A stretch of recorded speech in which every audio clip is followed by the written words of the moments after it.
Sir Topham Hatt gave Gordon a rest when he came back from London. He told James to do his work.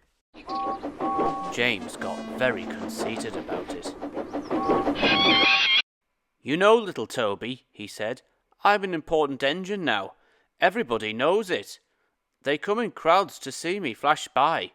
The heaviest train makes no difference. I'm as regular as clockwork. They all set their watches by me. Never late, always on time. That's me." "Says you," replied Toby cheekily. One day, Toby was out on the main line. The fat controller had sent him to the works. His parts were worn. They clanked as he trundled along. He was enjoying his journey.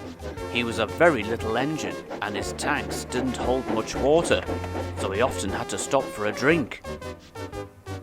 He had small wheels too, and he couldn't go fast. Never mind, he thought. The signalmen all know me. They'll give me plenty of time.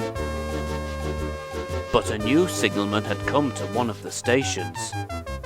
Toby had wanted to take Henrietta, but Sir Topham Hatt had said, "No, what would the passengers do without her?"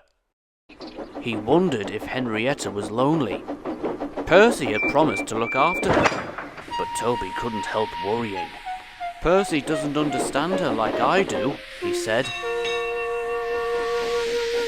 He felt thirsty and tired. He had come a long way. He saw a distant signal. Good, he thought. Now I can have a nice drink and rest in a siding till James has gone by. Toby's driver thought so too. They stopped by the water crane. His fireman jumped out and put the hose in his tank. Toby was enjoying his drink when the signalman came up. Toby had never seen him before. "No time for that," said the signalman. "We must clear the road for the express." "Right," said the driver. "We'll wait in the siding." "No good," said the signalman. "It's full of freight cars. You'll have to hurry to the next station. They've got plenty of room for you there." Poor Toby clanked sadly away. I must hurry, he panted. But hurrying used a lot of water, and his tanks were soon empty. They damped down his fire and struggled on. But he soon ran out of steam and stood marooned on the main line, far away from the next station. The fireman walked back. He put detonators on the line to warn James and his driver. Then he hurried along the sleepers. "I'll tell that signalman something," he said grimly. They waved down a freight train.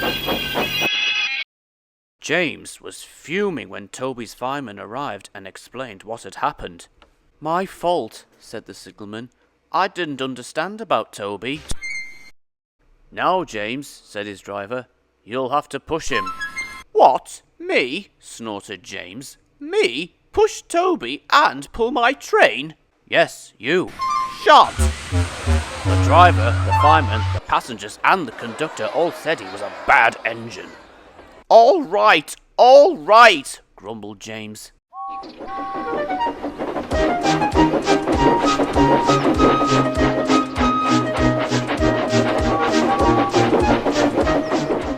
He came up behind Toby and gave him a bump.